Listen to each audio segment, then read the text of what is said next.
Super star Krishna గారు dual రోల్లో నటించినటువంటి సినిమా రామరాజ్యంలో రక్తపాశం లేదంటే రక్తపాతం.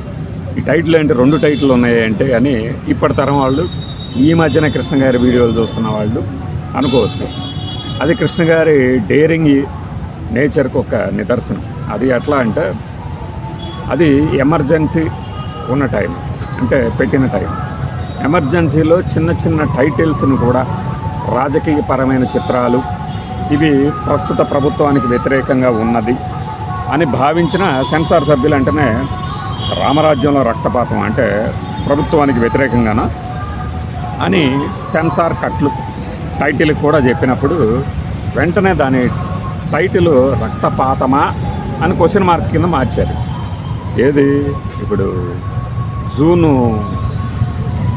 25న రిలీజ్ అయితే జూన్ 24 ముందు మార్చాల్సి వచ్చింది. అది చేశారు. అదే కాదు, రామరాజ్యంలో రక్తపాశం అని కూడా మార్చాల్సి వచ్చింది. అంటే ఒక సినిమాకి 3 టైటిల్. ఇది చరిత్రలో ఎక్కడా జరగల. సూపర్ స్టార్ గారి కృష్ణ గారి కెరీర్లో ఉన్నటువంటి అరుదైన రికార్డులు, ఆయన సాధించిన ఏమంటారు టెక్నాలజికల్ డెవలప్మెంట్స్తో పాటు ఆయన కెరీర్లో ఉన్నటువంటి థ్రిల్లింగ్గా చెప్పుకునే ఇన్సిడెంట్లో ఇవి కూడా ఒకటి. ఇదే సంవత్సరంలో అంటే 76లోనే దేవుడే గెలిచాడని ఒక సినిమా ఉంది. దానికి చాలామంది ఫ్యాన్స్ ఉన్నారు ఇప్పటికీ కూడా. అంటే మళ్ళీ చూడటం కుదరలేదు కాబట్టి ఈ ప్రింట్ DD8లో ఉంది, దూరదర్శన్లో ఉంది. కానీ మనం ప్రయత్నించినా కూడా జరగల. మన ఫ్రెండ్ అతనికి ఉన్న పలుకుబడిని ఉపయోగించి దాన్ని ప్లే చేసేటట్టు చూస్తానన్నాడు యాదగిరిలో. ఇంతవరకు లేదు. సరే, మనమే ఇంకేదన్నా ప్రయత్నం చేద్దాం. కానీ ఆ సినిమా కూడా తుఫాన్లో రిలీజ్ అయినప్పుడు మెడ్రాస్ నుంచి తనకున్నటువంటి పొడుగాటి కారులో ప్రింట్లన్నీ వేసేసుకొని థియేటర్లు తిరుగుతూ ప్రతి చోట ఇచ్చి 2వ రోజు మొత్తానికి సినిమా రిలీజ్ చేయగలిగారు. అదే కృష్ణ గారి సాహసానికి నిదర్శనం. ఇది ఇద్దరు కూర్చొని, ఒక యాంకర్ ఇటు, అటువైపు అనలిస్టు అనబడు విశ్లేషకుడు అనబడు అనుభజ్ఞులు ఆ పాత జ్ఞాపకాలను చెప్తున్నట్టు కాకపోయినా వాళ్ళకంట కొద్దిగా ఎక్కువగానే తక్కువగానే చెప్తాం మనం కృష్ణ గారి సినిమాల గురించి, అప్పుడే ఆ జ్ఞాపకాల గురించి. ఈ సినిమాలో ఏంటంటే టైటిల్ సాంగ్ రామరాజ్యంలో రక్తపాతం అని, ఖబర్దార్ ఖడేరావ్ అని ఈ ఫార్ములా, ఈ సినిమా ఫార్ములా కూడా మనకు ఎలా కనిపిస్తుంది అంటే ఈ దేవుడు చేసిన మనుషుల్లో ఎట్లా అయితే ఒక విగ్రహాల మాటున జగ్గయ్య గారు స్మగ్లింగ్ చేస్తూ దేశానికి ద్రోహం తలపెడతాడు, దాన్ని అన్నదమ్ములు ఎలా ఆటకట్టించారనేది దేవుడు చేసిన మనుషుల్లో ఒక ఎలిమెంట్ అయితే కుటుంబ సన్నివేశాలు చుట్టూ అల్లుకొని ఇందులో కూడా అంతే. ఈ సర్కస్ కంపెనీని తీసుకొచ్చి దాని మాటను స్మగ్లింగ్ చేయటం జగ్గయ్య గారే, మళ్ళీ రావుజీ పాత్ర, ఇలా ఒక సక్సెస్ ఫార్ములాని ఇమిడ్చితే ఇందులోనే ఇంకొక ఫార్ములా కూడా తర్వాత రోజుల్లో ఈయన రాఘవేంద్రరావు ఫాలో అయ్యాడు. అది చూసి ఫాలో అవ్వచ్చు, లేదంటే కథకులు ఒకళ్ళే కాబట్టి అట్లా కూడా కావచ్చు. ఇన్స్పిరేషన్ అనే కానీ కాపీ అయితే చెప్పలేం. కానీ అది ఇద్దరు ఒకే పోలికలతో ఉన్న హీరోలు, ఒక తండ్రికి పుట్టిన వాళ్ళు, అదే సినిమాలో ఒకరు ఆ తండ్రికి వ్యతిరేకంగా ఉండటము, దొంగగా మారటము, ఆ తర్వాత ఆ తండ్రిని చంపటం కానీ, లేదంటే ఆ తండ్రి ఉద్యోగం ఊడేలాగా చేయటం కానీ గజ దొంగలో కనిపిస్తుంది మనకి. తర్వాత ఎన్టీఆర్ గారి సూపర్ హిట్ సినిమా గజ దొంగలో. ఆ పరంగా కూడా రామరాజ్యంలో రక్తపాతానికి ఒక ఐడెంటిటీ ఉంది. డైరెక్టర్ పర్వతనేని సాంబశివరావు గారు, ఆయన కృష్ణ గారితో మంచి హిట్ సినిమాలు తీశారు. అయితే దీనికి రామ విజేత ప్రొడక్షన్స్ అని బ్యానర్ ఎందుకు ఆ పేరు పెట్టారనేది నాకు తెలియదు. మన అప్పటి అభిమానులు ఇప్పటికీ ఉన్న వాళ్ళు చెప్పాలి. అయితే తీసింది మాత్రం మన వాళ్ళే. ఎవరు? హనుమంతరావు గారు, ఆశేషగిరిరావు గారు. అయితే ఒక సెన్సార్ బోర్డు టైటిల్ మార్చమంటే వెంటనే మార్చటము, 2 సార్లు మార్చి రిలీజ్ డేట్ ఎక్కడా కూడా ఆగకుండా పోస్టర్లు కూడా అన్ని చోట్ల వెళ్ళడం అనేది పద్మాలయ సంస్థ తాలూకు ప్లానింగ్ నిదర్శనం. నేను గతంలో కూడా ఈ సినిమా గురించి చెప్పాను, 2-3 సార్లు వీడియోలు చేశాను. దీంట్లో మన విజయ నిర్మల గారు, షీల, లత లేడీ క్యారెక్టర్స్ కాక మన ఆనందమోహన్ గారు, కృష్ణ గారి ఆస్థానంలో విద్వాంసులుగా చెప్పబడే ఆనందమోహన్ గారు కొడుగ్గా ఉంటారట ఆయన. అలానే మన జగ్గారావు గారు, జగ్గయ్య గారు, ఇంకా రావు గోపాలరావు గారు, ఇంకా వీళ్ళందరూ, బాలయ్య గారు ఎంత హుందాగా నటిస్తారు. ఈయన డైరెక్షన్లోనే జూన్ 20న రిలీజ్ అయింది కిరాయి అల్లుడు. దాని గురించి మళ్ళీ మాట్లాడుకున్నాం. ఈ మధ్య మనం ఫ్లో తగ్గించాం కదా కృష్ణ గారి సినిమాలు, ఎందుకంటే 3 టైమ్స్ చేసాం. ప్రతి సినిమా రిలీజ్ అయిన డేనా జూన్ 20, 1984లో కిరాయి అల్లుడు రిలీజ్ అయింది, బాలయ్య గారి డైరెక్షన్. అదే బాలయ్య గారు ఈ 76లో వచ్చినటువంటి ఈ రామరాజ్యంలో రక్తపాతం ఒక పోలీస్ ఆఫీసర్ క్యారెక్టర్లో ఎంత హుందాగా ఉంటారు వీళ్ళందరూ. ఉమ్మడి గారు అంటే ఇక ఆయన నటనకి ఏ సినిమాలో కూడా మనం ఇంత వంక కూడా పెట్టలేం. కృష్ణ గారి తండ్రిగా, విధివశాత్తు భార్యకు దూరంగా ఉండాల్సిన భర్తగా, కృష్ణ గారేమో డ్యూయల్ రోల్, చాలా అందంగా ఉంటారు. అట్లానే డ్యూయల్ రోల్లో ఈ ఆ వేరియేషన్ చూపించారు. ఆ కెమెరామెన్ కానీ, శ్రీనివాస్ గారేమో దీనికి dance director, VN Gandhi costumes, Krishna గారి కాస్ట్యూమ్స్, ఈయన ప్రొడ్యూసర్గా కూడా కొన్ని సినిమాలు తీశారు. ఇంకా వెంకన్న బాబు గారు, ఆయన తర్వాత చిరంజీవి గారితో ఏంటది నల్లంచు తెల్లచీర అనే ఒక పాట ఉంటుంది, సడన్గా గుర్తురాట్లా, దొంగ అని వస్తుంది.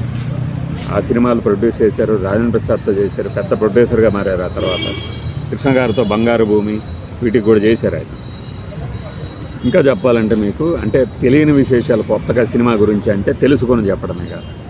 ఈ కె సదాశివరావు గారు అని డైరెక్టర్ ఉన్నారు, ప్రేమ విజేత అని సురేష్ ప్రొడక్షన్స్లో. అప్పుడు ఆయన రామానాయుడు గారు వరుసగా ప్రొడ్యూసర్లుగా డైరెక్టర్లు పరిచయం చేసేవాళ్ళు. ఆయన దీనికి అసిస్టెంట్గా చేశారు. పి శరత్ గారు, ఈ మధ్య చనిపోయిన పి శరత్ గారు, ఏది మన బాలకృష్ణకి 2-3 హిట్ సినిమాలు, అలానే కుటుంబ గాథా చిత్రాలు, సుమన్ గారితో అల్లుడు టైటిల్స్ వచ్చే చిత్రాలు తీసిన శరత్ గారు దీనికి అసోసియేట్గా పనిచేశారు. అంటే సినిమా ఇండస్ట్రీలో కృష్ణ గారి అనే ఒక మహావృక్షం, ఆయన నీడ కింద శాఖోపశాఖలుగా వర్ధిల్లినటువంటి వీళ్ళందరూ ఆ తర్వాత కాలంలో ఎంత పెద్దవాళ్ళు అయ్యారు. అందుకే ఈ రోజుకి కూడా అభిమానులు కృష్ణ గారి గురించి ఎలా మాట్లాడతారు అంటే ఆయన గొప్పతనం అది. ఈ రోజున ఒక సినిమా చేసేసి నేనే హీరో అనుకునే వాళ్ళందరికీ ఆయన ఒక దారి చూపించింది. సినిమా ఇండస్ట్రీ అంటే మనమే కాదు, మనతో పాటు నిజంగా 10 మంది బతకాలి అనేదాన్ని తన జీవితం ద్వారా చూపించారు. అందుకనే ఈరోజు నేను ఇప్పటికీ మాట్లాడుతున్నాం అంటే ఆయన సినిమాల గురించి అదే కారణం. ఆ రోజున ఆయన కౌబాయ్ గెటప్ వేయకపోయినా, ఆ సినిమా తీయకపోయినా, ఈ రోజున బద్రీల్లో వీళ్ళు హ్యాట్లు పెట్టుకొని తుపాకీలు తిప్పలేక ఇలా అంటాం. రివాల్వర్ కింగ్ అంటే రివాల్వర్ తిప్పడం, ఆ తిప్పడంలో కింగ్ సూపర్ స్టార్. ఆ తర్వాత వచ్చిన హీరోలందరూ తుపాకీ పట్టుకున్నారు తప్పితే రివాల్వ్ చేయలేకపోయారు. ఈవెన్ మహేష్ బాబు గారు కూడా ట్రై చేశారు టక్కర్ దొంగలో, ఆ లెవెల్కి చేరలేకపోయారు. 90% సక్సెస్ అయ్యారు. ఆయన చేసినటువంటి ఆ సాహసాలు, ఆ ఆద్యం అంటే ఆ బీజం వేసిన సినిమాలనే ఈ రోజుకి మార్చి తీసుకుంటున్నారు. అది ఆయన గొప్పతనం. ఈ సినిమా వరకు ఏంటంటే చెప్పాం కదా, అన్నదమ్ములుగా డ్యూయల్ రోల్. మనకి ప్రకాష్ సర్కస్ పేరుతో సర్కస్లోని ఏనుగులు వీటిని కూడా చూపించారు ఇంట్లో. ఇవి ఒక ప్రధాన ఆకర్షణలు అనమాట అప్పట్లో సినిమాకి. మేమేమి థియేటర్లో చూడాలి, అప్పటికి కొట్టలేదు కాబట్టి. తర్వాత విస్సా అని ఒక ఛానల్ ఉండేది కదా, విస్సాలో ఎప్పుడు కావాలంటే అప్పుడు వదిలేవాళ్ళు ఈ cinema. Even first time Krishna గారు ఒక టీవీకి, అందులో లైవ్ షోకి, ఫోన్ ఇన్ షోకి రావడం విస్సాతోనే స్టార్ట్ అయింది. ఆ తర్వాత జీలో కూడా వచ్చేది. ఆ క్రేజు అంటే నేను చెప్తుంది 90లో ఈ సినిమా విస్సాలో చూసింది, 90 దశకాలలో చూసాం, 2000 దశకాలలో, అంటే 2001, 2002 ఆ టైం. అలానే ఈ సర్కస్కి సంబంధించి అంటే విశేషాలు చెప్తున్నాను. సర్కస్కి సంబంధించి ఒక పాట ఉంటుంది, ఈరోజు రండి రేపు రండి మళ్ళీ రండి అని. ఈ పాట ఎవరు రాశారో తెలుసా? శ్రీశ్రీ గారు రాశారు. మన వాళ్ళందరికీ శ్రీశ్రీ అంటే ఒక మహాకవి, విప్లవ కవి అనుకుంటారు. కానీ సినిమా ఇండస్ట్రీలో కూడా ఆయన చాలా పాటలు రాశారు. అందులో కృష్ణ గారు అంటే చాలా ప్రేమ, అభిమానం. ఎందుకు అంటే నేను రాసే ప్రతి అక్షరానికి విలువగట్టి లక్షల చొప్పున చెల్లించగలిగినటువంటి ఏకైక హీరో కృష్ణ గారే అనే ఒక అద్భుతమైన కితాబ్ ఇచ్చారు. అది కృష్ణ గారు అంటే. మరి కృష్ణ గారి అభిమానులకి ఇలాంటి మాటలన్నీ ఇంట్రెస్టింగ్ ఉంటాయి కదా, మళ్ళీ చెప్పుకుంటా ఉంటాం. సినిమాలో లత గారు, విజయ నిర్మల గారు మనకి ఏంటంటే ఇప్పుడు ఒక జంట పెళ్లి చేసుకున్న తర్వాత అదే పేరుగా ప్రేక్షకుల్ని మెప్పించడం కష్టం. అందుకే కొన్ని సినిమాల్లో ఏంటంటే విజయ నిర్మల గారు కాకుండా వేరే హీరోయిన్ అయితే బాగుండు అనిపిస్తుంది. కానీ ప్రొడ్యూసర్ ఆస్పెక్ట్లో బడ్జెట్ పరంగా ఏంటంటే చాలా తక్కువగా జరిగిపోతుంది కాబట్టి ప్రొడ్యూసర్ సేఫ్ అయ్యేవాళ్ళు, డబ్బులు మిగిలాయి బాగా. ఆ కోణంలో ఆ జంట 45 సినిమాలు, 48 సినిమాల్లో హీరో హీరోయిన్లుగా ఉన్నారంటే దాన్ని ఆక్షేపించడానికి ఏముంటుంది? ఇక లత గారితో ఆ పాటలు పెద్ద సూపర్ హిట్ కాకపోయినా, సూపర్ హిట్ సాంగ్స్ కాకపోయినా ప్రేక్షకుల మధ్యలో ఒక గుర్తు. ముఖ్యంగా కృష్ణ గారి ఫ్యాన్స్ మధ్యలో గుర్తు పెట్టుకోవాల్సిన సినిమాల్లో ఇది. డ్యూయల్ రోల్లో ఆ కాస్ట్యూమ్స్ చెప్పాం కదా గాంధీ గారని, చక్కగా వేరియేషన్. అలానే 2 క్యారెక్టర్లు ఫైట్ చేస్తున్నప్పుడు దాన్ని అతికించటము, ఆ టెక్నాలజీ తక్కువ ఉన్న రోజుల్లోనే ఎలా టెక్నికల్గా చూపించారనేది కూడా ఒక వండర్ అప్పట్లో. అంటే కృష్ణ గారు ఆ టెక్నాలజికల్ వండర్లని ముందు తీసుకురావడంలో ముందుంటారు అనేది ఈ సినిమాని చూసినా అర్థమవుతుంది. ఆ కాస్ట్యూమ్స్ కానీ ఇలా చెప్పుకుంటూ పోతే రామరాజ్యంలో రక్తపాతం, మనోడు ఒకడు బయలుదేరుతాడు. అంటే ఈ మధ్య మనం పెట్టలేదు కదా, ఇది ఒక సుత్తి సినిమా. ఈ సినిమాకి ఎంతసేపు అని మా కృష్ణ గారి సినిమాల గురించి మేము ఎంతసేపు అయినా మాట్లాడుకుంటూనే ఉంటాం. అది ఇప్పుడు చూడండి, చాలామంది విశ్లేషకులు కూడా ఈ మధ్య బయలుదేరారు, పొలిటికల్ విశ్లేషకులు కూడా. అప్పట్లో మేము కృష్ణ గారి ఫ్యాన్ అండి. ఏం చేసేవాళ్ళం అంటే అప్పుడు ఉండేవాళ్ళం కదా, థియేటర్ దగ్గరికి వెళ్ళిపోయిన తర్వాత ఫ్యాన్స్ అయ్యేవాళ్ళం, అందరూ ఫ్రెండ్స్. అరే వీడు రాలేదేట్రా ఇంకా సినిమాకి, మనోడు వచ్చేసేవాడు కదా అని తెలియకుండానే థియేటర్ దగ్గర కూడా ఫ్రెండ్స్ అయ్యేవాళ్ళం అని. అలా కృష్ణ గారు అనేది మా జీవితాల్లో ఒక ఎమోషన్ అన్నమాట.